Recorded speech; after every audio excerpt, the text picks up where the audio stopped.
So now we come to the whole refitting side of things. And this is the new hub, as you can see. Sounds and looks a lot nicer than the old one. So first thing I need to do, this is the new ABS sensor wire. The first thing I need to do is get the old one off the car.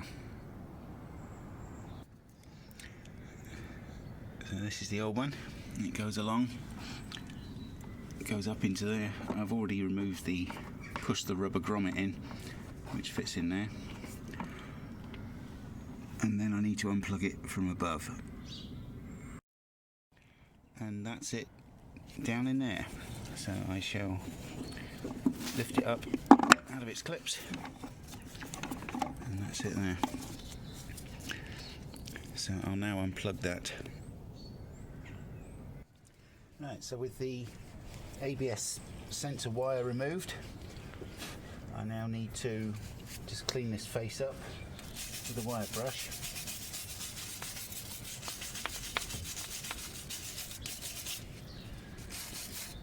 And then when I've done that,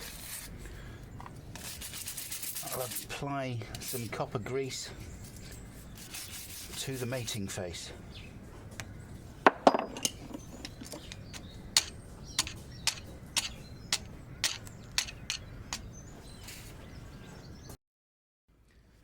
Then I apply a thin film of copper grease, or anti-seize compound or anything like that, which will, in the future, hopefully not in my future, make it easier to get the old one off, or to get the new one off if needs be.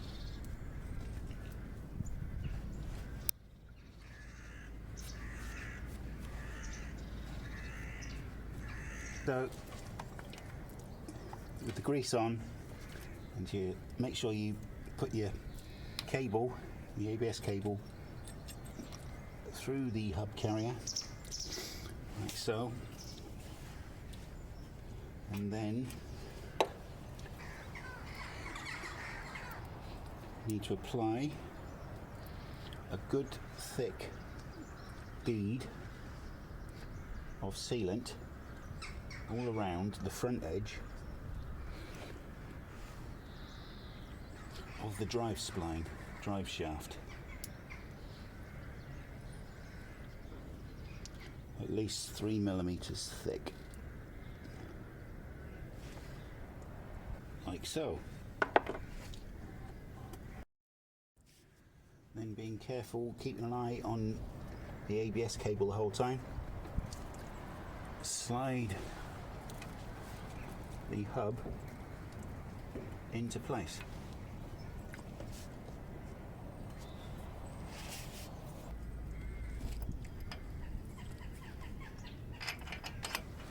And I'll fit these loosely in place, get them as tight as I can. Which ain't very tight at the moment.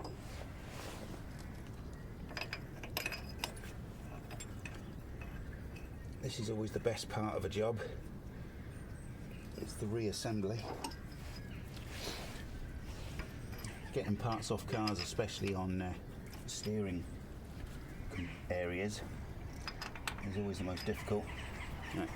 So I can't get the bottom two in, so I need to turn the steering to the right, put the one bolt in, and then turn it to the left and put the other bolt in.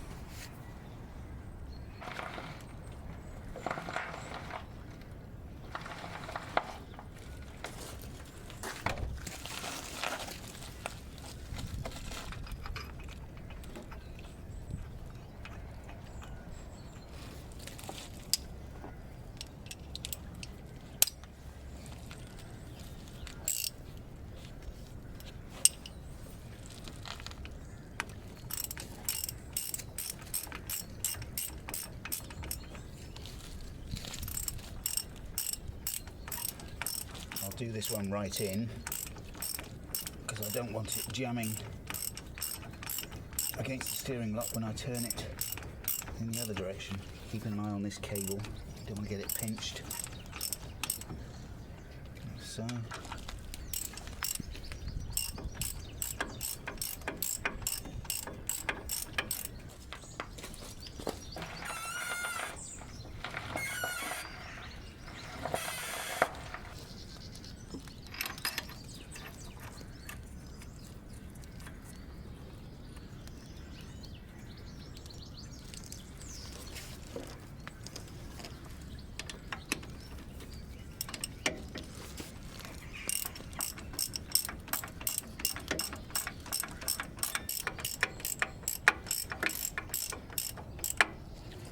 And then tighten the bolts to 75 foot-pounds. Which is probably easier said than done.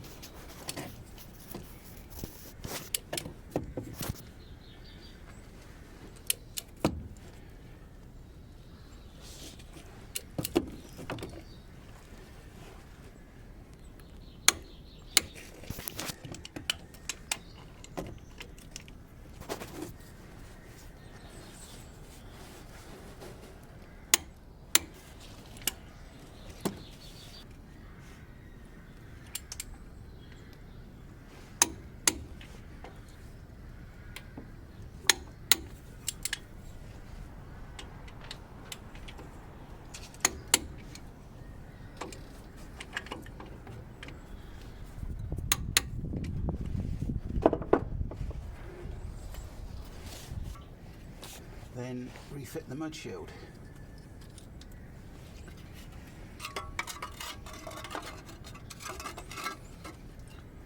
Remembering the ABS wire bracket goes between the mud shield and the hub carrier.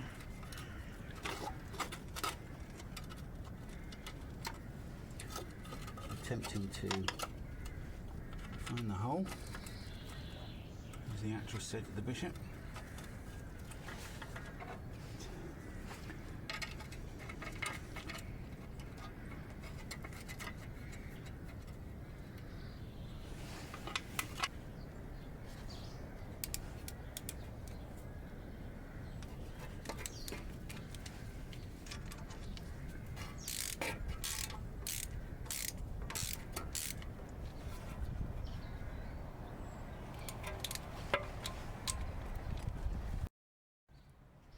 And then, with the mud shield in place, I need to loosely refit the new hub nut. And as was pointed out in the comments section for my last video, I'm going to be requiring a 3/4 inch socket and torque wrench. So for now, I shall leave it like that, and then once I've got the brakes and everything else back together, I need to go out in the camper to a couple of places I know of and see if they will loan me a 3/4 inch torque wrench and socket, or at the very least, I mean, I have a 3/4 inch breaker bar, so if I could get a 3/4 inch socket, I might be able to get away with that and just do it absolutely as tight as I possibly can, because it's about 345 pounds of torque required on this nut. So we shall wait and see. So now I'm going to refit or fit the new brake disc. So I have the new brake disc here, and of course it's covered in oil and stuff, so I'm going to use some brake cleaner, give it a good old spray and a wipe on this. This is the inner face, like so.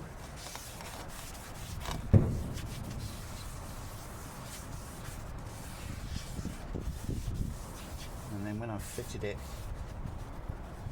on the hub, I'll clean the outer face. So, careful not to get my fingers on it. And then aligning the hole for the screw at the top to go with the hole there.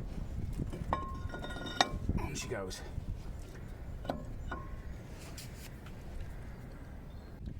Once again, with a torque wrench, this time set to tighten. Do it up there. And then, oh, my knees aren't as young as they used to be. Little, get it as tight as I can, little twist, and a bump, and that'll hold that there. Then with a bit of Loctite on the bolt, come to refit the caliper carrier.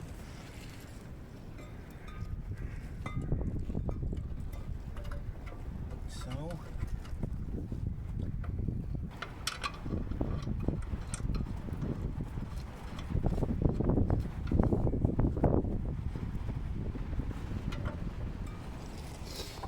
a bit of Loctite on the other one.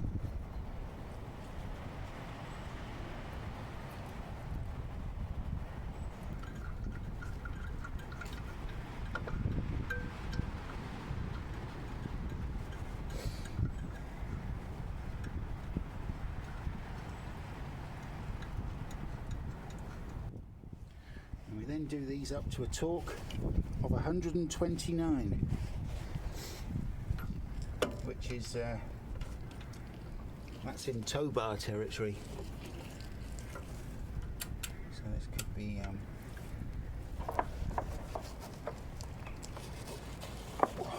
hard work. I think I'll turn the wheel so it's facing out, and it'll be easier to get to.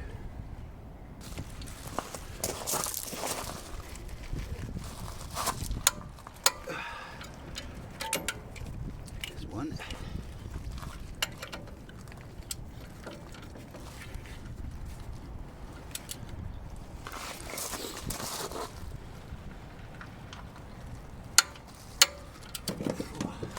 Wow.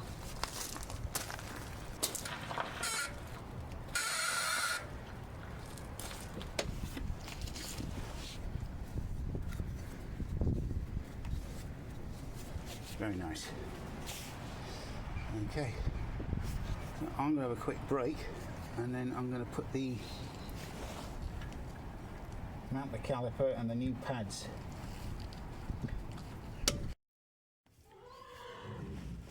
Right, and then having cut the string and making sure not to strain the pipe,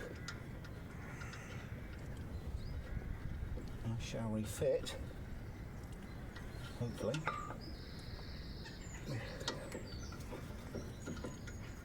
the caliper.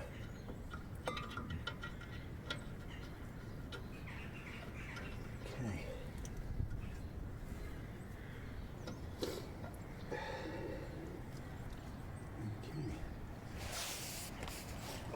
And then tighten that up.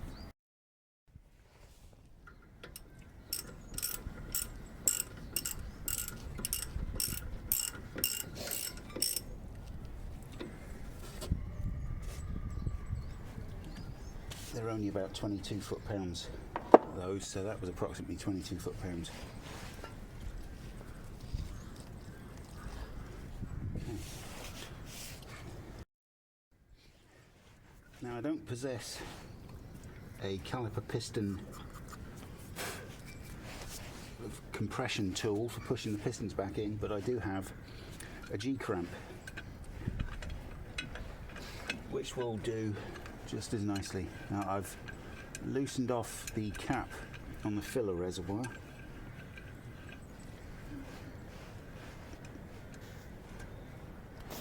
And I'll very gently turn this, making sure the other one doesn't come out, and compress the pistons back in. Very slowly, keep an eye on the other one. We don't want the other one popping out at the same time. Like that. Making sure not to go too far. Very gently. See, the other one's now coming out as I do that one. Do a bit of that. Back it off. Do the other one again.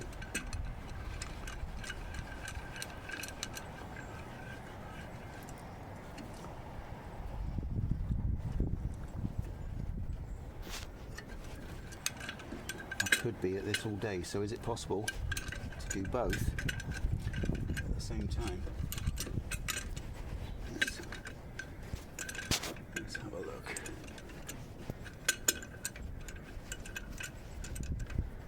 Possibly.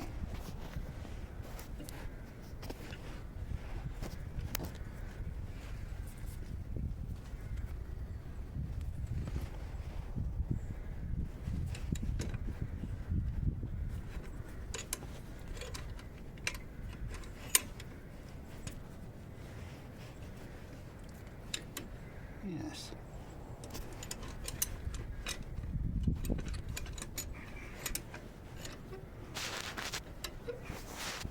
So now I need to refit the new pads. Yeah, so these are the Mintex pads which I bought months ago. If you remember from one of my videos, I had a delivery of stuff and these were one of them, so I'm finally getting around to doing it. So for these, it's a simple case of placing them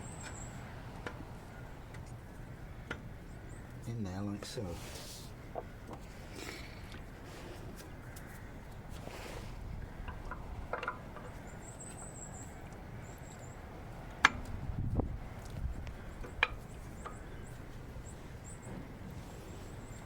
Or so they say.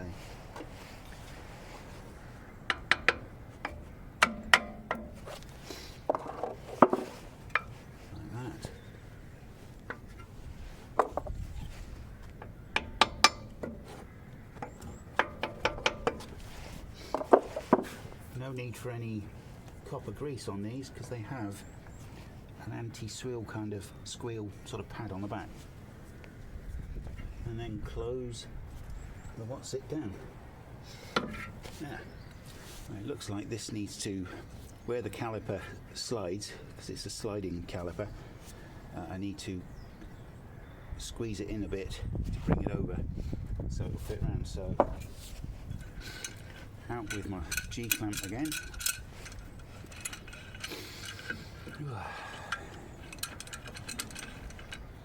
And give it a little bit of persuasion. There we go, look at that. Lovely. A little bit more.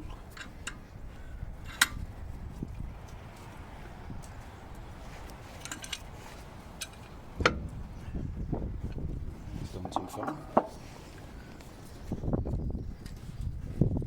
Over a bit.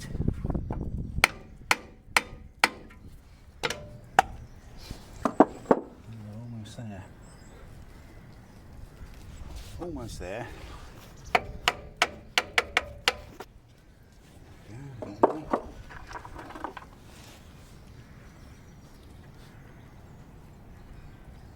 More difficult because it's on the pads have springs on them.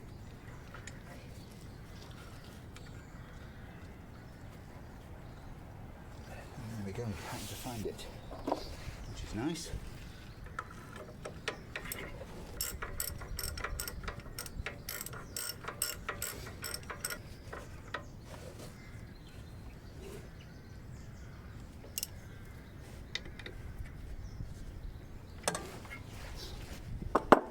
Et voila. So I shall now apply, I'll start the engine up, apply the brake pedal a couple of times to seat the pads properly.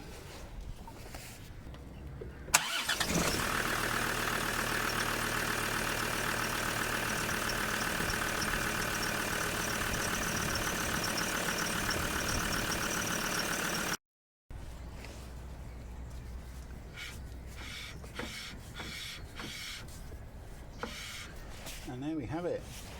ABS is reconnected under the bonnet. I now need to do this up as much as I can, and then I'm going to have to go and beg, borrow and steal, no not really, a 3/4 inch torque wrench and suitable socket. Good old Fred to the rescue. So, the amount of times he saved my neck, you wouldn't believe it. He's always ready and willing for a run out, is our Fred.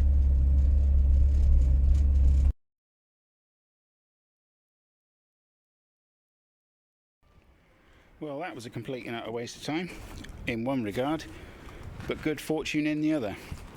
The garage wouldn't loan me anything, despite me offering wads of cash. But luckily, there was a local farmer who lives near me who happened to be there, and he had just the thing. It was a great big breaker bar and a socket to suit, which he uses on his tractor wheels. So he just came around here and we just nipped it up good and tight as we could go. So it's done. So I now just need to take the wheel, jack it back up, take the wheel off, pinch the end of the nut with a punch, put the wheel back on, and job's a good one.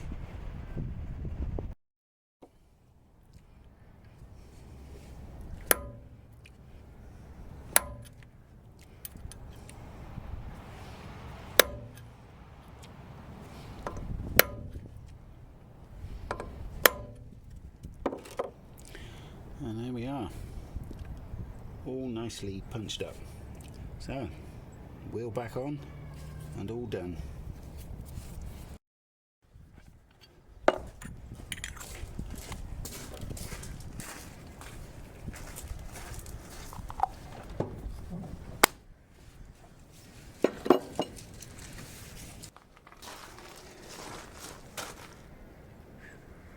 And so ends another job.